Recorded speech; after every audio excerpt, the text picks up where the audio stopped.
गरेसरनि मुकुन्दपुराव जल जीवन मिशन बिथांखि लुनायाव बेले-बेजे सोमजिनायनि अजद सिखांदों।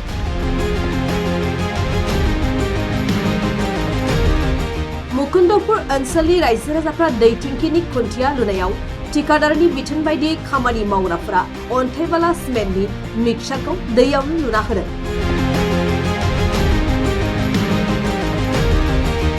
सिगांनि बाक्सा आरो दानि तामुलपुर जिल्लानि गरेसर मुकुन्दपुर गामियाव मिरु सरकारनि जल जीवन मिशनाव गोबां जाख्लनायनि गोब्राब अजद दं।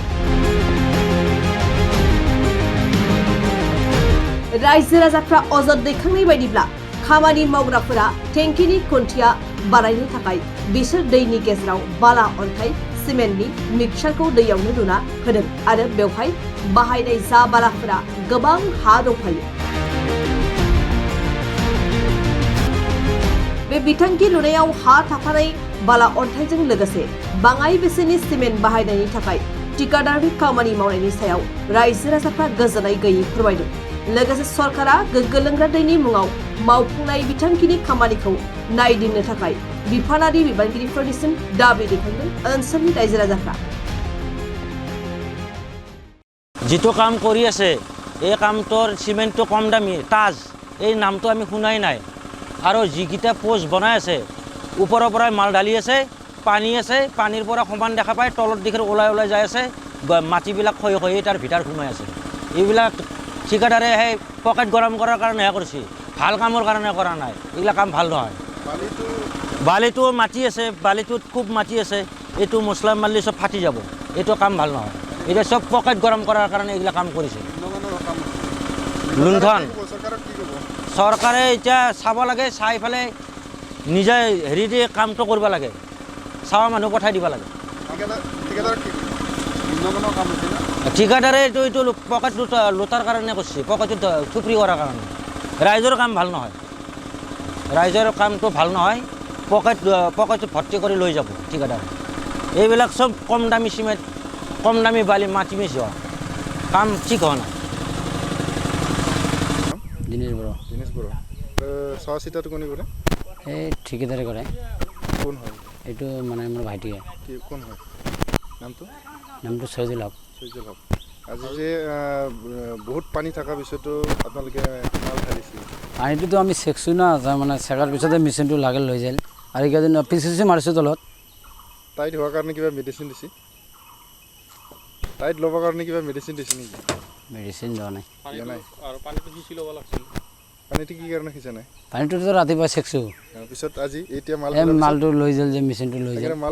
মাল দিয়াৰ পিছত কি পানী আছে এতিয়া টাইট ল'ব না गोजौ सोलोंथाइ लानो गोसो जानाय एचएस आनजाद उथ्रिनाय फरायसाफोरनि थाखाय गोजोनथाव खौरां। जारागुरिनि गोविन्द बसुमतारी कलेजाव बीएसएटी सेमेस्टारनि थाखाय फरायसाफोरनि मुं थिसननाया सोलिगासिनो। 2024-25 सोलोंथाइ बोसोरनि थाखाय बीएसएटी सेमेस्टारनि मुं थिसननाया सोलिगासिनो दं गोविन्द बसुमतारी कलेजाव। बडलेण्ड मुलुगसोलोंसालिजों गनायथि जानाय क'क्राझार जिल्लानि गसाइगाव महकुमानि सिङाव थानाय जारागुरिनि गोविन्द बसुमतारी कलेजा फरायसाफोरनि थाखाय एसेल' फिसावनो फरायसाफोरनि थाखाय मुं थिसननाय खाबु लानानै फैदों। गिबि मुं थिसनगोन 100 फरायसाफोरनि थाखाय माखासे स्पेशल अफारजों लोगोसे गुबुन गुबुन रोखोमनि बेसेन होनाङै क्लासफोर जेरै spoken English self defence computer कर्सनि खाबुजों लोगोसे फरायसाफोरनि कलेजाव थांलाय फैलायनि थाखाय बेसेन होनाङै बास सिबिथायनि खाबु होनाय जायो। गोविन्द बसुमतारी कलेजा फरायसाफोरा गावनि गोसो बायदियै साबजेक्टफोरखौ सायख'नानै लानो हागोन। लोगोसे गोबां थाखोनि बिजाबजों बुंफबनाय बिजाब बाख्रिनि खाबुखौबो फरायसाफोरा मोननो हागोन आरो बे खेबनिफ्राय गसाइगाव फरायसालिमानि सिङाव फरायसाफोरा गावनिनो आंगो गोविन्द बसुमतारी फरायसालिमायावनो आनजाद मिरु एबा आनजाद होनो हागोन। बेनिखायनो गोदानै एचएस आनजाद उथ्रिनाय फरायसाफोरा गोविन्द बसुमतारी फरायसालिमायाव बाङाइ बेसेनावनो एडमिशन लानानै गोबां खाबुफोरजों गोजौ आरो गोग्गो सोलोंथाइनि खाबुखौ लादो। बांसिन मिन्थिनो थाखाय 9101784754 70022271929